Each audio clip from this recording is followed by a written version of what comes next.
रज़ा रूमी साहब से हम दोबारा भी बात करेंगे, लेकिन उससे पहले मैं मुसर्रत जमशेद चीमा साहिबा, मैं आपकी जानिब आऊँगा। आप तो असम्बलियों से इस्तीफ़े दे चुके थे, अब आप लोग इलेक्शन में भी लड़ रहे हैं, तो इसी असम्बली में जाने की क्यों जल्दी है आप लोगों को, और आपकी फिर पॉलिसी क्या है?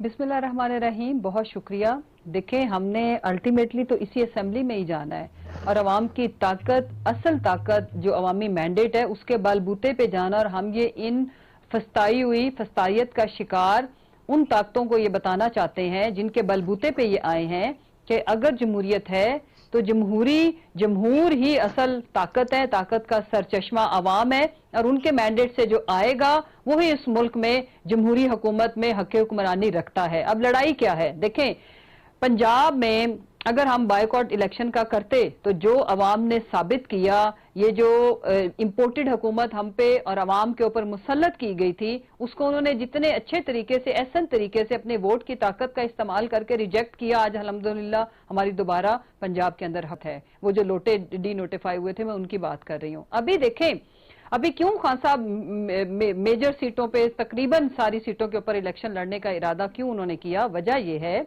और ये पूरी पार्टी का फैसला था, परवेज खटक साहब का आइडिया था, जो कि परफेक्टली मैं कहती हूं इस सिचुएशन के लिए फिट है।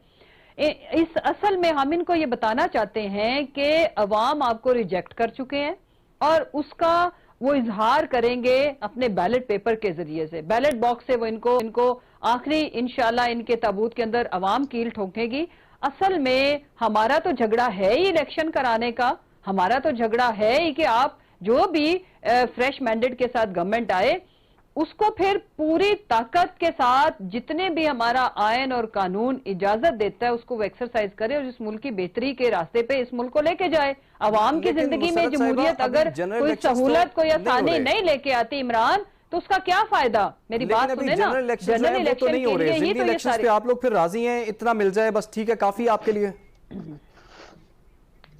नहीं, ये नहीं है राजी। इंशाल्लाह इस मुल्क के जितने भी मसाइल हैं, इस वक्त जो इकोनॉमी का जो क्राइसिस है, सबसे बड़ा क्राइसिस है, महंगाई अरूज पे है, तारीख की बदतरीन इन्फ्लेशन का सामना है अवाम को, बिजली के बिल, पेट्रोल प्राइसेस, और उसके अलावा जो जिस तरह से हमारे मुल्क की करेंसी जिस तरह से उसको मैं कहती हूं कि शिकस्त का सामना है, अल्लाह माफ करे, इस तरह तो जंगों में भी नहीं होता। लिहाजा इस मुल्क की जो इकोनॉमी की जो स्टेबिलिटी है वो आपकी पॉलिटिकल स्टेबिलिटी से लिंक्ड है। वो कैसे होगी कि आप एक बंदा डार की डारियों से नहीं होनी वो ठीक। कैसे लगता कि एक बंदा जो अपने ही दौरे हुकूमत में एक प्राइम मिनिस्टर के जहाज पे मफरूर था, पूरी दुनिया के जो इकोनॉमिस्ट थे उन्होंने उनको एक hitman to the economy, Hitler करार दिया पाकिस्तानी मईशत के लिए, और उन्होंने ये किया।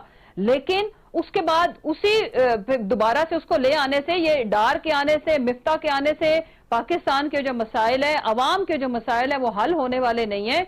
उन्होंने हल होना है as early as possible fresh election से। जब तक पॉलिटिकल स्टेबिलिटी नहीं आएगी हमारे मुल्क की इकोनॉमी ठीक हो नहीं सकती। हमारी ये जो स्ट्रगल है, एक तो ये जो 13 जमातों का जो गुलदस्ता है डाकुओं का, उनको बताना कि अवाम तुमसे कितनी नफरत करती है, क्योंकि आप मुसल्लत किए गए हो, आप अवामी मैंडेट के बरक्स लाए गए हो।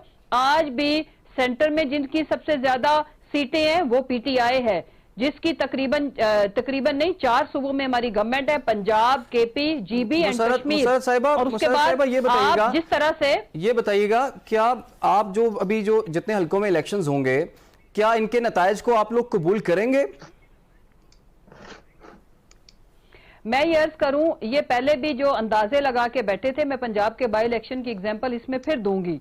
लेकिन हुआ क्या, अगर इन्होंने, जैसे इन्होंने उस दौर में क्या किया था कि जो जिंदा लोग थे उनको मुर्दा करार दे दिया था, जैसे पहले मुर्दा वोट डाल जाते हैं, अगर इन्होंने रिगिंग करने की कोशिश की, अगर इन्होंने अवाम के मैंडेट पे डाका डालने की कोशिश की, उसका हिसाब अवाम लेगी। अवाम अपने मैंडेट की रखवाली करना जान गई है। जितना इन्होंने हमें ग्रिल किया है, जितना इन्होंने ऊपर इंतकामी कार्रवाइयां की है, जिस माहौल के अंदर हम पंजाब की सीटें निकाल के इनके हलक में से लेके गए थे, तो ये तो कोई मसला ही नहीं है। अगर इन्होंने कोई इस तरह के ओछे हथकंडे अपनाने की कोशिश की, उसका हिसाब इनसे अवाम लेगी, और वही कॉल का भी दिन होगा। ये भी मैं आज बताती जाऊं, अगर इन्होंने हमारे मैंडेट को मैली आंख से देखा तो फिर वो जो जिस कॉल का ये इंतजार कर रहे हैं वो कॉल ऑटोमेटिकली हो जाएगी और फिर अवाम इनको खुद बताएगी इनका हशर करके कि किस तरह से आप लोग मैंडेट के ऊपर डाका डालते हो, उसी तरह जिस तरह आप अवाम के टैक्स के ऊपर डाके डालते हो, उनकी आंखों के सामने देखते ही देखते इस मुल्क के इदारे तबाहाल करते हो